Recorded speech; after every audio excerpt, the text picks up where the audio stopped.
నేనేందో మీకు తెలుసు, భారతీయ జనతా పార్టీ కార్యకర్తలకు తెలుసు, తెలంగాణ రాష్ట్ర ప్రజలకు తెలుసు, తెలుగు రాష్ట్రాల ప్రజలకు తెలుసు. కొత్త పార్టీ పెట్టాలనేటువంటి ఫాల్తు ఆలోచనలు రావు నాకు. అటువంటి ఫాల్తు రాజకీయ నాయకుని కాదు. అనేక శిక్షణా శిబిరాల్లో భారతీయ జనతా పార్టీ అంతర్గత శిక్షణా శిబిరాల్లో అనేక మంది కార్యకర్తలను తయారు చేసినటువంటి నాయకులం మేము, కార్యకర్తలం మేము. ఇలా భారతీయ జనతా పార్టీ కమిట్మెంట్ తో పనిచేసే ప్రతి కార్యకర్త కోరుకున్నది ఒకటే ఒక చివరి కోరిక.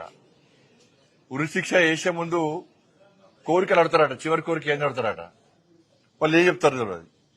కానీ కమిట్మెంట్ తో పనిచేసే భారతీయ జనతా పార్టీ కార్యకర్తలను పిలిచి మీరు అడిగితే, కమిట్మెంట్ తో పనిచేసే భారతీయ జనతా పార్టీ కార్యకర్తను మీరు పిలిచి అడిగితే చెప్పి టక్మని అయిపోయింది ఒకటే, నేను చచ్చిపోయినాక నా మీద భారతీయ జనతా పార్టీ కండ కప్పాలని, జెండా కప్పాలని అంటారు.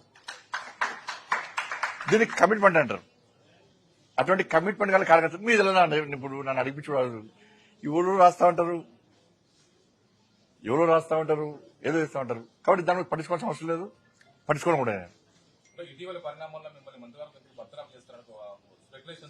కరెక్టే. కేసీఆర్ చేత 17 మంది ఎంపీలు ఉన్నారు. కేసీఆర్ దయాదక్షిణ మోడీ ప్రభుత్వం నడుస్తుంది పాపం. కాబట్టి కేసీఆర్ సమాజం దానిలో కూర్చొని ఫామ్ హౌస్ లో కూర్చొని బండి సంజయ్ బర్తరఫ్ చేస్తారు అంటే నీకు ఒకే ఎంపీ లేడు, బర్తరఫ్ చేయాలంటావు. ఎందుకంటే నీ గడిల పాలన బద్దలు కొట్టింది మేమే, నీ అవినీతి సామ్రాజ్యాన్ని కూకటి వేళ్లతో పెకిలించింది మేమే, నీ కుటుంబ పాలన వ్యతిరేకంగా కొట్టాడింది మేమే. ఉంటుంది, నీకు సహజంగా ఉంటుంది. నీ 17 మంది ఎంపీలు ఉన్నారు కదా, అందుకే రెచ్చిపోతున్నావు నువ్వు.